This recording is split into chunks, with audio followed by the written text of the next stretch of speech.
오늘 말씀 가운데라도 하나님께서 성령으로 우리를 만지시고 회복해 하시고 연약한 분들은 다시 하나님께서 강하게 하시고 소망을 주실 줄로 믿습니다. 여러분, 세상 살아가면서 가장 어려운 것이 무엇이라고 여러분 생각하시나요? 이것만큼은 참 안 된다. 이것만큼 정말 살아가면서 어렵더라 라고 하는 것, 뭐가 있을 것 같습니까? 저는 인생을 많이 살지는 못했지만 그래도 깨달은 것 중에 하나는 이거인 것 같아요. 살면서 뭐가 어렵냐? 다른 사람의 마음을 얻는 것. 다른 사람의 마음을 얻는 것이 참 어렵다는 생각을 합니다. 심지어 가족들, 형제 자매들, 가족들이지만 가족들의 마음도 얻기가 굉장히 어려울 때가 있지 않습니까? 사람들은 다 내 마음 같지 않아서 내가 원하는 대로 되지 않지요. 만약에 여러분에게 사람의 마음을 얻을 수 있는 특별한 능력이 있다면 여러분 무엇을 하실래요? 저에게 사람의 마음을 얻을 수 있는 특별한 능력을 가지고 있다 하면 못할 게 없을 것 같아요. 저도 그래서 사람의 마음만 얻을 수 있다면 저도 대통령 출마도 할 것 같아요. 대통령 될 것 같아요. 사람 마음만 얻을 수 있다면. 부자가 부럽겠어요? 사람 마음만 얻을 수 있다면, 부자도 내 사람으로 만들 수만 있다면 얼마든지 부자도 될 수 있겠죠. 사람의 마음을 내 마음대로 얻을 수 있고 내가 원하는 대로 얻을 수만 있다면 저는 온 세상을 다 돌아다니면서 하고 싶은 거 다 하고 살 것 같아요. 그런데 여러분, 그것이 내가 원하는 것처럼, 내가 생각하는 것처럼, 꿈꾸는 것처럼 잘 되지 않는다라는 것이 현실적인 삶이죠. 그래서 우리가 살면서 복 중에 많은 복이 있지만 사람을 얻는 복, 사람을 통해서 주어지는 복, 이것이 가장 크다라고 이야기도 합니다. 물질을 얻는 것도 복이라고 얘기할 수 있고, 건강을 얻는 것도 복이라고 할 수 있고, 명예를 얻는 것도 다 복이고, 잘되고 평탄하게 사는 것도 다 복이라고 이야기하지만, 사람을 얻는다, 사람을 통해서 누리는 것이 진짜 복이다라고 이야기할 때가 참 많습니다. 여러분, 지나온 날들을 우리가 돌이켜보면 어떻습니까? 내 스스로 잘해서 내가 열심히 노력하고 땀 흘려서 잘된 것도 있지만, 사람을 통해서, 내 주변의 동료를 통해서, 내 옆에 있는 성도를 통해서 하나님이 은혜 베풀어 주신 것도 많이 있잖아요. 그래서 사람을 얻는다라고 하는 것, 이것만큼 값지고 복된 것이 없는 것 같습니다. 그래서 여러분, 많은 사람들의 삶을 보면 사람의 마음을 얻기 위해서, 특별히 사람을 얻기 위해서 얼마나 많이 애를 쓰면서 살아가요. 특히 정치인들 한번 보세요. 선거 때만 되면 왜 그렇게 나와서 인사하고 굽신굽신할까요? 이게 예전에 그런 이야기가 있어요. 제가 서울 살 때 그런 이야기를 하시더라고요. 이게 사실 조롱에 가까운 이야기인데, 선거 때만 되면 후보자들이 나와서 동네 개한테도 절을 한다라고 그래요. 표만 얻을 수 있다면. 왜 그렇게 나와서 절을 할까요? 왜 인사를 할까요? 왜 돌아다니면서 사람을 만날까요? 표를 얻기 위한 거잖아요. 즉, 표를 얻는다는 것은 그 사람의 마음을 얻어야 되잖아요. 그 사람이 이 사람을 찍어줄 마음이 생겨야 되잖아요. 이 사람 괜찮다. 이 사람 일할 수 있을 것 같다. 이런 느낌이 들어야 되는데, 그런 느낌을 주고 그 사람의 마음을 표로 바꾸기 위해서 그래서 찾아다니고, 그래서 인사하고 굽신굽신 하는 것이 그런 이유 아니겠습니까? 정치인들만 그런 게 아니죠. 일반 직장인들은 어떻습니까? 회사 동료들, 함께 일하는 동료들, 나 혼자 일할 수 있는 것이 아니잖아요.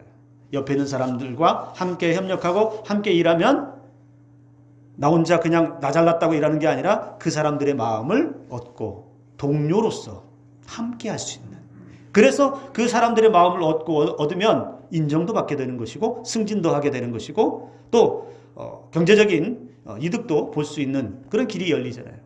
그래서 얼마나 치열하게 회사에서 사업장에서 여러분 그렇게 살아갑니까? 사람들이 살아가는 곳곳에서는 그렇게 사람들의 마음을 얻기 위해서 애를 쓰며 살아가지요. 그러나 앞서도 말씀을 드렸지만 이것이 참 어렵다는 거예요. 나는 열심히 노력하는데 나는 열심히 그 사람을 내 마음속에 두고 싶고 그 사람의 마음을 얻고 싶어서 열심히 그 사람을 위해서 헌신도 하고 수고도 하고 할 수 있는 모든 것을 다 하는데 내 마음 같지는 않아서 다 얻지 못하는, 그래서 허무할 때도 사실은 우리의 인생에 있지요. 우리가 믿음을 가지고 살아갈 때 우리의 믿음의 근본을 이야기할 때 여러분 우리의 믿음이 근본이 뭐냐? 우리는 그렇게 물어보면 우리는 당연히 이야기하는 것이 있습니다. 우리의 믿음의 근본은 예수 그리스도의 십자가의 은혜입니다. 우리의 믿음의 뿌리는 예수 그리스도입니다. 이것은 분명한 진리이고 이것은 부인할 수 없는 사실이죠. 이 자리에서 앉아 계신 성도님들 모든 분들이 다 이 고백에서 믿음이 출발했어요. 예수 그리스도, 나를 구원하시기 위해 십자가에 못 박히셨던 예수 그리스도를 시작으로 우리의 믿음이 시작되었다는 것이죠.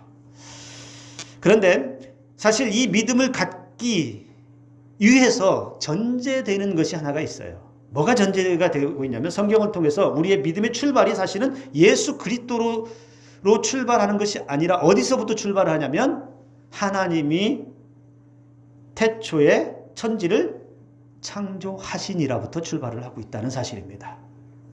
예수 그리스도를 믿기 위해서 반드시 전제되어져야 할 것이 뭐냐면 하나님이 태초에 하나님이 천지를 창조하시니라가 전제되지 않으면 하나님이 이 땅을 만드셨다라고 하는 것, 하나님께서 이 땅을 창조하시고 운행하시다라고 하는 것, 이걸 믿지 못하면 예수 그리스도도 들어올 수가 없다라는 것이죠.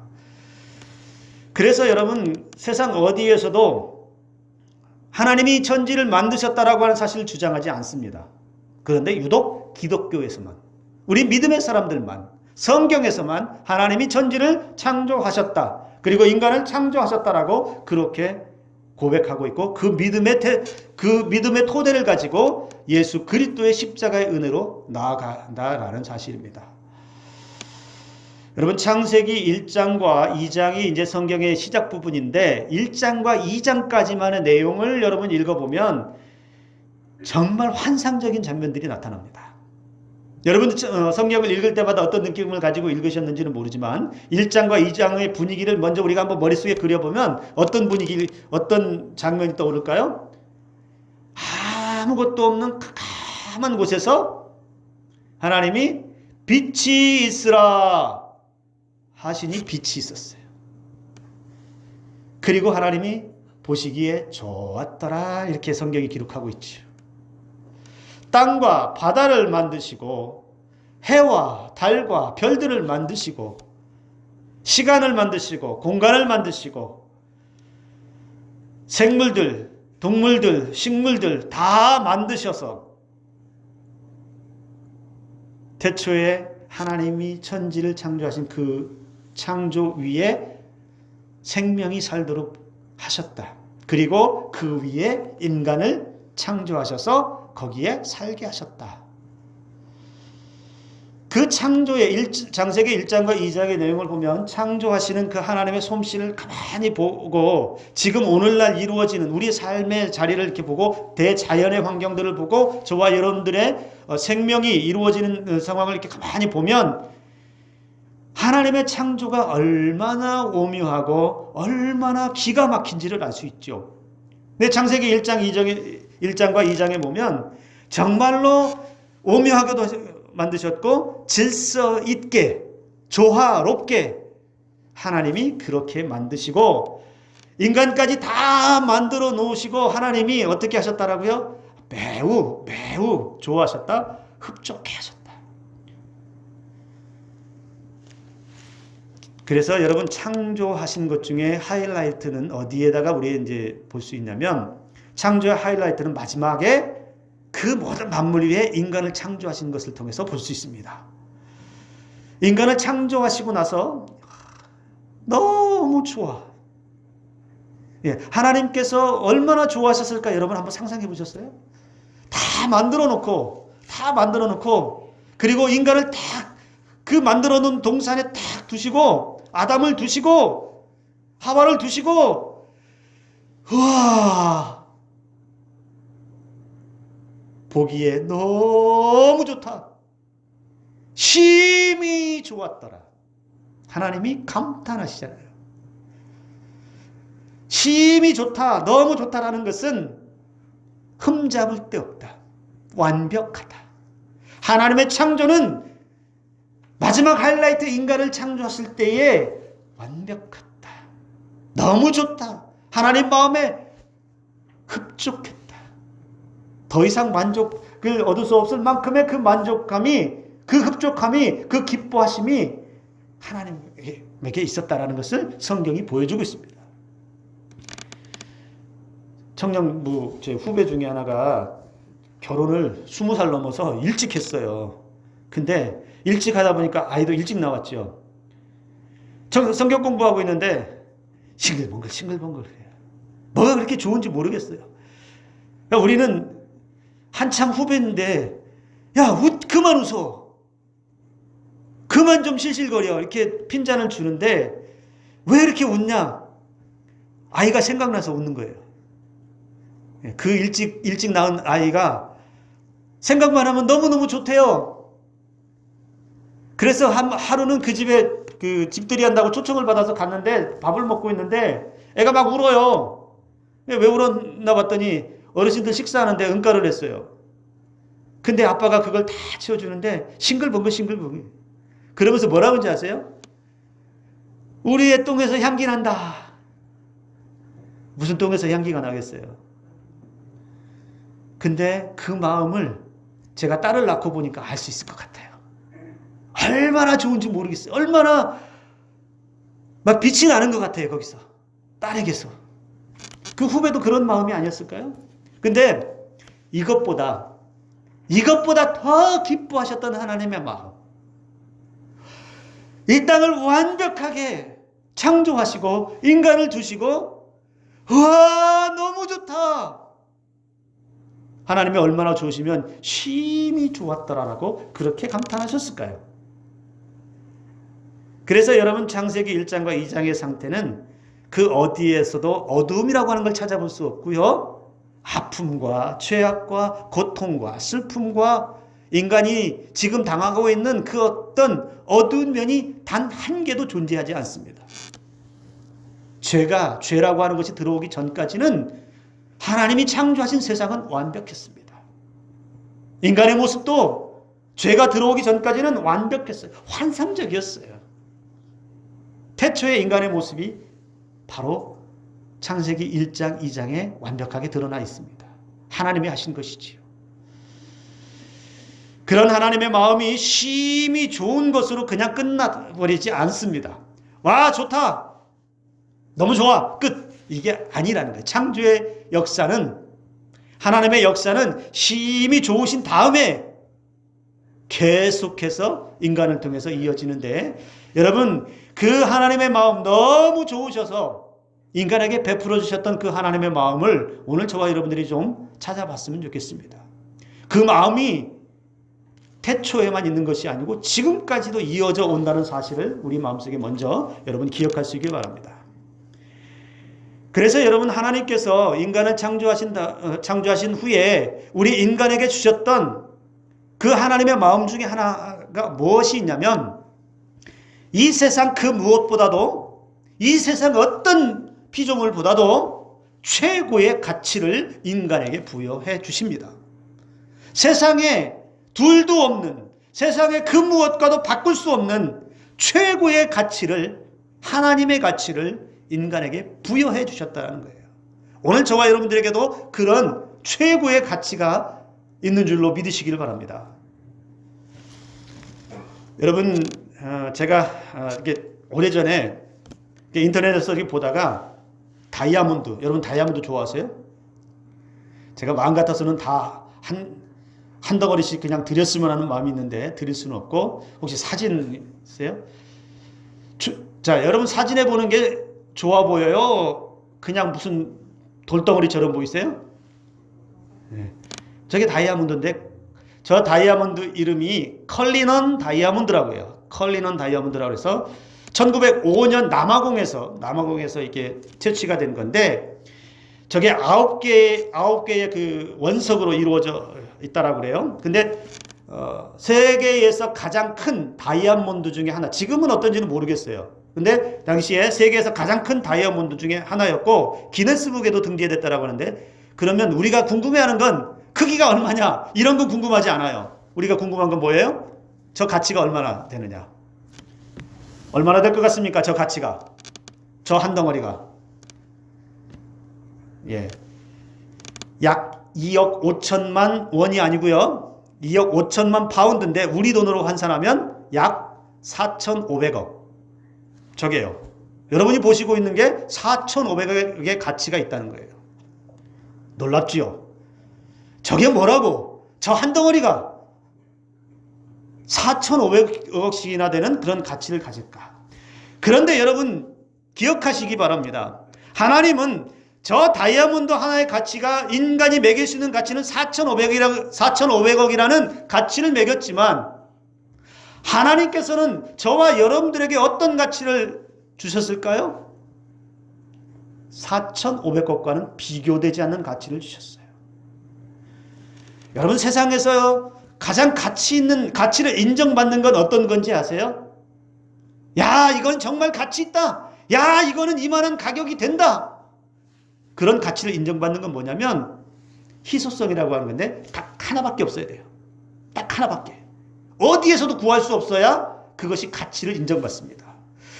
그런데 오늘 이 자리에 계신 여러분들은 세상 어디에서도 여러분들과 똑같은 외모를 말하는 게 아니에요. 똑같은 성품을 가지고 있고 여러분들과 100% 똑같은 그런 가치를 가진 사람 있을까요? 없을까요? 없어요. 하나님이 이 세상을 창조하실 때 그렇게 창조하지 않았어요. 한 사람 한 사람에게 각자의 가치들을 다 주셔서 그 한 사람 한 사람이 다 소중하게 만드셨다는 거예요. 그래서 여러분 우리가 비교할 수 없는 건, 세상 어떤 만물과도 비교할 수 없는 건 뭐냐? 저 다이아몬드하고도 비교할 수 없는 건 뭐냐? 다이아몬드와도 바꿀 수 없는 가치가, 하나님께서 부여해 주신 가치가 저와 여러분들에게 있다는 사실을 기억하시기 바랍니다. 근데 문제는 뭐냐면 우리가 모른다는 사실이에요. 아니, 알아도 잊어버리고 산다는 사실이에요. 내가 얼마나 소중한 가치를 가지고 이 세상을 살아가는지, 그냥 이 땅에서 엄마 아빠를 통해서 그냥 던져진 채로 세상에 나와서 산다라고 생각하는지, 나는 그냥 불행한 존재로 살아가고 있다고 생각하는지, 나는 힘겹게 살아가는 그런 한 사람의, 연약한 한 사람에 불과하다고 생각하는지는 모르겠으나 하나님께서는 창조하신 이후에 아담과 하와에게 처음에 그들에게 부여해 주실 때에는 최고의 가치, 그 어떤 것과도 바꿀 수 없는 하나님의 마음을 인간에게 부어주셨다는 것이죠. 여러분, 우리 스스로도 그래서 내가 얼마나 소중한 사람이냐, 이것을 기억해야 되는데 우리 자녀들에게도 가르쳐 주셔야 돼요. 아들아, 딸아, 너는 그냥 이 세상에 살아가는 게 아니고 하나님께서 너라고 하는 존재를 가장 특별하게, 가장 존귀하게, 가장 소중하게 엄마 아빠를 통해서 이 땅에 태어나게 하셨다. 세상 그 무엇과도 바꿀 수 없다. 자녀들이 하나님께서 부여해 주신 최고의 가치의 그 은혜를 회복할 수 있도록 가르쳐 주시기를 주님의 이름으로 권면합니다. 27절에 오늘 읽었던 이 말씀 중에 이렇게 되어 있습니다. 하나님이 자기 형상 곧 하나님의 형상대로 창조하시되. 자, 하나님의 형상대로, 이게 기가 막힌 말씀이에요. 하나님은 인간을 대충 만들지 않았어요. 저와 여러분들 대충 이 땅에 태어나게 하시지 않았다는 얘기죠. 원래 이 형상대로라고 하는 말은 관에서 찍어내다 이런 의미를 가지고 있어요. 관에서 찍어내다. 우리가 이 말을 좀 이해하려면 뭐 어떤 걸 생각해 볼 수 있냐면 붕어빵 아시죠? 붕어빵 틀에다가 찍어내면 뭐예요? 붕어빵 모양이 똑같이 나오잖아요. 즉 이 이야기는 뭐냐? 하나님의 형상대로 창조하셨다는 얘기는 뭐냐? 하나님 자신을 모델로 삼아서 하나님 자신을 모델로 삼아서 인간을 만드셨다는 거예요. 다른 종교나 다른 신에게서는 찾아볼 수 없고 어떤 피조물에게도 부여하지 않은 그 은혜를 누구에게 부여해 주셨느냐? 인간에게만 부여해 주셨다는 거예요. 하나님의 형상대로 짐승을 만드셨다. 하나님의 형상대로 나무를 만드셨다. 이런 얘기 없어요. 유독 인간에게만 하나님의 형상을 따라서 지었다라고 그렇게 말씀하고 있는 것은 하나님 자신을 모델로 삼아서 하나님과 가장 닮은 존재로 누구를 만드셨다고요? 인간을 만드셨다는 겁니다. 여기서 하나님의 형상이라는 것은 단순히 외형적인 생김새 이것만 가지고 말하는 게 아니에요. 이걸 의미하는 게 아니고 본질적으로 내면적으로 하나님의 성품을 닮아 있고 하나님의 인격적인 모습을 닮아 있고 하나님의 내면적인 그런 모습을 가장 많이 닮은 존재를 선택하시되 누구를 선택하셨냐? 인간을 선택하셨다는 거죠. 그래서 여러분 우리 가운데 양심이라든지 이성이라든지 영혼이라든지 자유이성, 자유의지, 지성 이런 모든 것들이 본래 누가 가지고 있었냐면 하나님이 가지고 계신 이런 모든 하나님이 가지고 계신 것들을 우리 인간에게 부여해 주셔서 이 땅의 어떤 천지 만물보다 피조물보다 가장 뛰어나게 하셨다는 것이죠. 여러분 개나 돼지가 양심이 있다는 얘기 들어보신 적 있으세요? 없죠? 개나 뭐 동물들이나 저 나무들이 고민이 있고 어려움이 있어서 깊은 시름에 빠졌다 뭐 이런 얘기 들어보신 적 있으세요? 없어요. 그러나 인간만이 느낄 수 있는 인간만이 가질 수 있는 건 뭐냐? 하나님이 가지고 계신 하나님이 본래 가지고 계신 그 성품들 그 내면적인 것들을 인간에게 주셨다. 여러분 이것보다 더 큰 가치가 어디 있어요? 이 세상에 하나님을 닮을 만한 어떤 피조물도 없는데 우리만 인간만이 그러한 형상을 따라서 지음받아서 이 땅에서 살아가고 있다는 것이 얼마나 큰 은혜인지 여러분 다시 한번 기억할 수 있기를 주님의 이름으로 축복합니다. 그렇게 보면 우리는 시시한 존재가 아니에요. 우리는 하찮은 존재가 아니에요. 우리는 무시돼도 되는 그런 존재가 아니라는 겁니다. 나 자신도 그렇고요. 그리고 여러분 옆에 있는 분들도 하찮게 여길 만한 사람은 단 한 사람도 없어요. 세상의 모든 사람들은 그래서 다 소중한 사람들이고요. 존귀한 사람들이고요. 내가 함부로 대할 만한 사람은 아무도 없다는 사실을 기억하시기 바랍니다. 어린아이라 할지라도 가난할지라도 보잘것없다라고 판단되어질지라도 이 세상에서는 하찮은 그런 존재는 아무도 없다는 사실을 여러분 기억하면서 하나님이 우리에게 보여주신 최고의 가치를 늘 가지고 살아갈 수 있는 저와 여러분들이 될 수 있기를 주님의 이름으로 축복합니다. 사람들은 자신들의 존재를 생각하면서 늘 좌절하지요. 왜 좌절할까요? 못났다고 별 볼 일 없다고 가치 없다고 나는 이것밖에 안 된다고 그래서 사람들은 자신들의 가치를 끌어올리기 위해서 애를 쓰며 살죠. 돈도 많이 있어야 되겠고 좀 명예로운 것도 좀 얻어서 내가 이 정도 됩니다. 내가 이 정도 살아갑니다. 나는 이런 사람 나에게는 이 정도의 능력이 있고 이 정도의 화려함도 있다라고 사람들은 끊임없이 자기를 높이려고 가치를 부여하려고 애를 쓰며 살아갑니다. 그런데 이런 것으로 가치가 높아질까요? 솔로몬은 그의 평생에 누릴 수 있는 모든 것 다 누려봤고 가질 수 있는 모든 것 다 가져봤고 부귀와 영화를 한 번에 다 누려보았지만 그의 인생의 말년에는 헛되고 헛되다라고 말했어요. 결국은 여러분, 우리가 높아지고 우리가 영화롭게 되어지고 우리가 세상으로부터 존귀함을 받을 수 있는 단 하나의 비결을 말한다면 여러분, 하나님께서 태초에 부여해 주신 바로 그 하나님의 형상의 은혜가 있어야 될 줄로 믿습니다. 우리 한번 저를 따라서 한번 이렇게 고백해 볼래요? 한번 따라서 해보겠습니다. 내 안에 하나님 형상이 있다. 내가 이래봬도 하나님 형상이다. 믿으십니까? 여러분, 내가 이래봬도 하나님의 형상 따라 지음받은 사람이야. 나 무시하지 마. 나 돈 많고 이런 게 아니고 나 무시하지 마.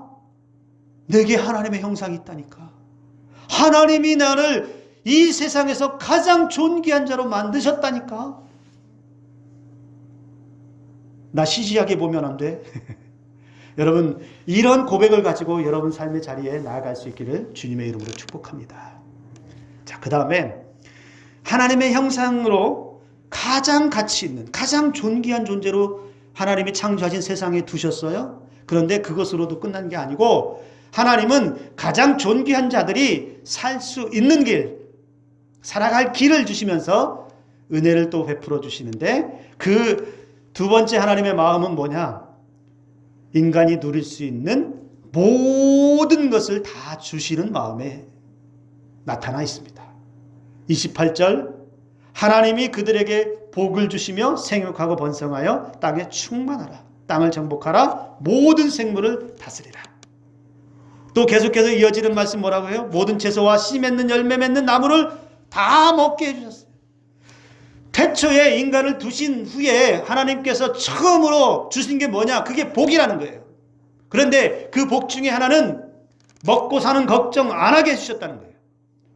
하나님께서 만드신 그 세상에서 다 먹을 수 있도록, 다 누릴 수 있도록 모든 것을 다 인간에게 주셨다라는 겁니다. 그래서 그 모든 것을 다 주시면서 무엇이라고 어떻게 명령하냐면 생육하고 번성하여 충만하라. 그리고 땅을 정복하고 모든 생물 다스리라 그러는데, 여러분, 정복한다는 말이 이제 좀 부정적으로 들릴 수는 있지만 그런 우리가 알고 있는 부정적인 정복은 아니에요. 땅 위에서 하나님께서 주신 세상을 잘 관리하고 잘 다스리고 잘 지켜내는, 보존하는 그런 은혜로 살아가라라고 하나님께서 인간에게 명령하셨다는 겁니다. 하나님께서 그래서 복을 주시면서 명령하신 것은 이 세상 모든 만물을, 주신 만물을 다 누리면서, 다 먹고 마시고 누리면서 가장 평화롭게, 가장 자유롭게 은혜 아래서 살아가라고 우리에게 말씀하셨다는 겁니다. 그러니까 최고의 가치를 주신 인간에게 이 세상을 살아갈 때에 부족함이 없는 인생, 매일매일 먹고 사는 문제 때문에 쩔쩔쩔쩔 매야 하고 매일매일 그냥 살아가는 게 고통인 것, 그런 삶을 주신 것이 아니고 걱정 없이 살 수 있도록, 평안하게 살 수 있도록, 복을 누리며 살 수 있도록 그 복을 받아서 땅 위에 충만하게 은혜 아래서 살 수 있도록 하나님께서 모든 것을 다 주셨다라는 것이죠. 복을 주셨다라는 이 표현을 쓰고 있는 대상이 여러분 인간에게만 나타난다는 사실입니다. 조금 전에 하나님의 형상도 인간에게만 부여해 주셨죠. 복을 주신 것도 인간에게만 주셨다라고 성경에 그렇게 기록되어 있어요. 여러분 한번 이런 상상해 보신 적이 있을지 모르지만 한번 상상해 보실래요? 하나님께서 에덴 동산도 만드시고 온 천지 만물 다 만들어 놓으신 다음에 그 다음에 인간을 창조하셨어요. 아담을 창조하시고 하와를 창조하셨어요. 그리고 아담과 하와를 불러서, 야, 너희들 지금부터 내가 정해줄 테니까 딱 울타리를 쳐가지고 요만큼, 자, 구역을 정해주니까 너희들은 이 구역 안에서만 살아. 만약에 일정한 구역을 정해주고서 그 구역을 벗어나지 못하게 하시고 거기서만 그냥 살아가게 하셨다면 여러분 인간이 어떤 모습으로 살아갈까요? 마치 하나님께서 우리를 어항 속에 금붕어처럼 만드신 꼴이 되지 않겠습니까? 야, 너희들의 구역은 여기만 있으니까 여기 나오면 안 돼. 그렇다면 여러분 우리가 복을 받았다라고 이야기하기가 참 저는 어려울 것 같아요. 잘 만들어 놓으시고 아름답게 만들어 놓으시고 했음에도 불구하고 그렇게 하셨다면, 그러나 하나님은 그렇게 하시지 않고 창조하신 모든 것을 다 주셨다는 것이죠. 단 물론 이제 여러분 3장 쪽에 넘어가면 선악과가 등장을 하긴 하지만 하나님은 이 땅에 우리가 살아갈 수 있는 모든 환경과 모든 조건과 모든 상황들을 다, 그래서 하나님이 만들어주신 전부를 다 인간에게 내어주셨다는 것입니다. 그래서 여러분 창조하신 세상을 인간에게 다 주셨던 하나님, 그렇게 주셨어도 흡족해 하시고 기뻐하셨던 하나님, 왜 그렇게 다 주셨을까요? 왜 다 주셨을까요? 무엇 때문에 그랬을까요? 너무 사랑하셨다는 것이죠. 인간을 너무 사랑하셨다는 거, 이거 외에 설명할 길이 있겠습니까?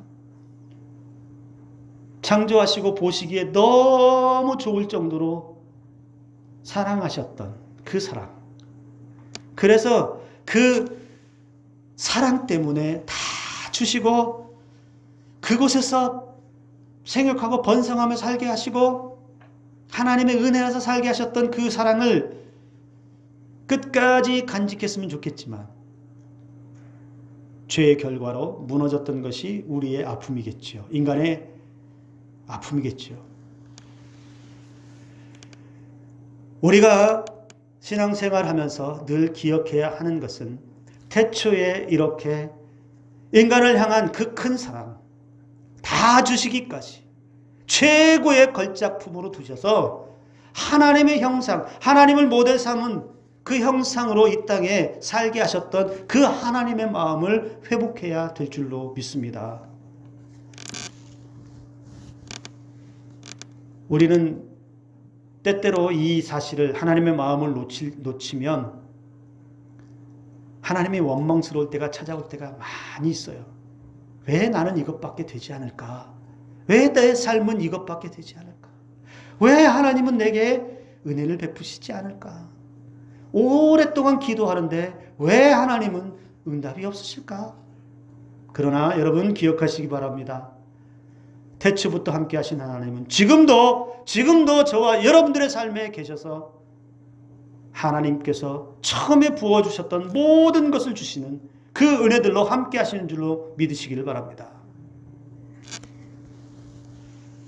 하나 더 우리가 말씀을 통해서 이제 살펴보면 여러분 또 다스리라는 말씀이 나타납니다. 근데 이 다스린다라는 말도 잘못 사용하면 힘으로 누르는 그런 의미를 생각할 수 있지만 그런 여기서 쓰여진 의미는 그런 의미가 아니고요. 이 다스린다라고 하는 이 말을 통해서도 하나님의 마음을 엿볼 수 있는데요.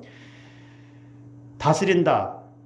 여러분 자연 만물, 천지 만물, 하나님이 창조하신 세상을 지켜내고 보존하고 하는 일들을 포함하고 있거든요.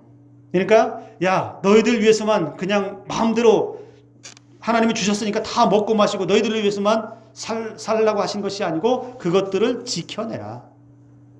생육하고 번성하면서 그것들을 지키고 보존하고 번성하는 가운데 함께 살아가라고 하나님께서 명령하셨다는 거예요. 그런데 다스리라고 할 때 여러분 이 다스릴 수 있는 능력이 있어야 되잖아요. 지켜낼 수 있는 능력, 보존할 수 있는 능력이 있어야 되잖아요. 근데 하나님께서 다스리라고 명령하셨을 때에는 바로 이 다스릴 수 있는 능력, 또 다른 말로 하면 실력, 다스리게 할 수 있고 지키게 할 수 있고 보존할 수 있고 창조의 질서를 유지할 수 있는 그런 실력들도 인간에게 부여해 주셨다는 거예요. 이걸 증명하는 놀라운 장면이 2장 19절과 20절에 나타나는데 무슨 장면이냐면 아담이 들짐승과 새들 이름 짓는 장면이 나타나요. 여러분 이름 다 가지고 계시잖아요. 근데 여러분 이름 뜻들이 다 있잖아요. 그냥 여러분들 아무렇게나 이름 지어서 그냥 이렇게 살아라 이런 부모님은 안 계시잖아요. 그래도 이런 이름 지었을 때에는 이런 의미들을 가지고 이렇게 살았으면 좋겠다. 그런 의미들을 다 가지고 있죠. 특히 유대인들에게 있어서 이름이라고 하는 것은 절대적인 의미를 가집니다. 근데 아담이 하나님께서 창조하신 창조물들을 보며 들짐승과 새들을 보면서 이거는 뭐 나무, 무슨 소나무, 이것은 뭐 벚꽃나무, 이렇게 이름 짓는 것처럼 이름을 짓기 시작했다라고 그래요. 근데 잘 보세요. 이름을 지을 때 아담이 생각 없이 막 지은 게 아니라는 거예요. 그래서 이름 중에는 같은 이름이 나타나지도 않아요. 그 이야기는 뭐냐? 하나님의 창조의 본질을 분명히 알고 있고요. 그래서 그 사물이, 그 짐승이라든지 나무라든지 자연 환경 속에 가지고 있는 그 사물의, 그 피조물의 특징들을 제대로 알고 이름을 지었다라는 것을 알 수 있어요. 이게 말하고 있는 게 뭐예요? 하나님께서 아담에게 그런 능력을 주셨다는 거예요.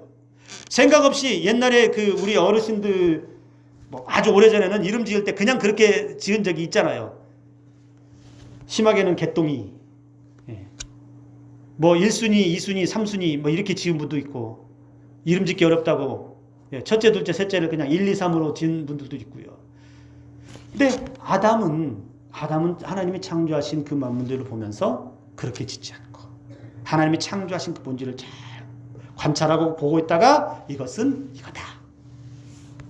그래서 여러분, 그 아담의 그 이름 짓는 모습을 보면 하나님이 인간을 얼마나 영악하게, 얼마나 똑똑하게, 얼마나 스마트하게 지었는지를 알 수 있어요.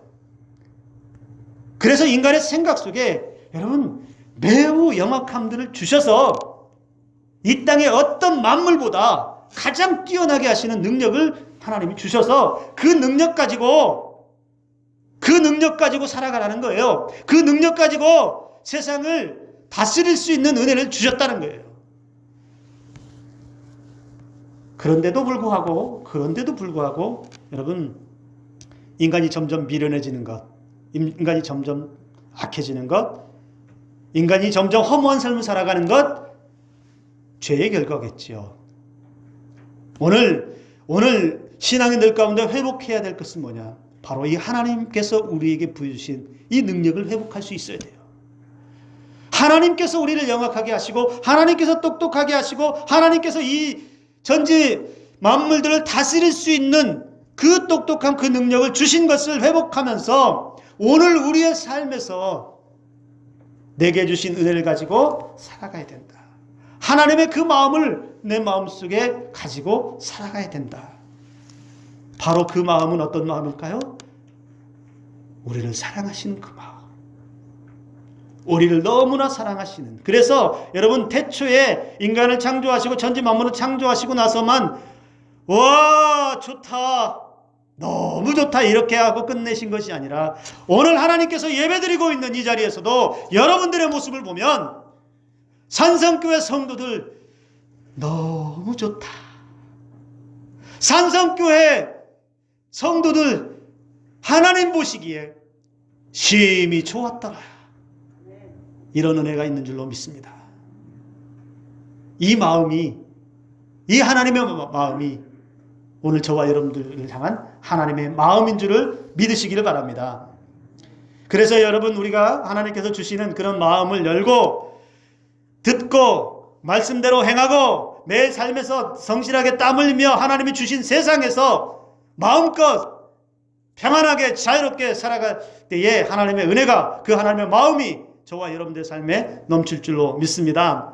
이사야 55장 6절의 말씀에 너희는 여호와를 만날 만한 때에 찾으라, 가까이 계실 때에 그를 부르라 말씀하십니다. 이것을 놓치지 마시기 바랍니다. 하나님의 마음을 얻을 수 있는 비결이 여러분 가까이 있을 때 그를 찾고 부를 수 있는 은혜가 있어야 합니다. 잠언 8장 17절, 나를 사랑하는 자들이 나의 사랑을 입으며 나를 간절히 찾는 자가 나를 만날 것이다. 여러분, 하나님의 마음을 어떻게 얻을 수 있어요? 하나님을 찾기를 바랍니다. 나를 사랑하시는, 지금도 바라보시면서 심히 좋아하시는 그 하나님의 마음, 그 하나님의 사랑을 찾고 또 찾아서 저와 여러분들 삶에 하나님의 마음으로 움직일 수 있는 은혜가 있기를 주님의 이름으로 축복합니다. 하나님의 마음을 얻을 수 있기를 간절히 소망합니다. 사람들의 마음을 못 얻는다 하더라도 저와 여러분들이 하나님의 마음을 얻을 수 있다면 모든 것을 얻은 것이라 할 수 있습니다. 그런 은혜를 살아갈 수 있다면 저와 여러분들이 고난의 인생을 살아가도 어려운 인생을 살아가도 승리의 날들을 우리에게 주실 줄로 믿습니다. 이번 한 주간도 그런 은혜로 승리하고 하나님의 마음을 얻어서 충만한 은혜가 펼쳐질 수 있기를 주님의 이름으로 축복합니다. 기도합니다.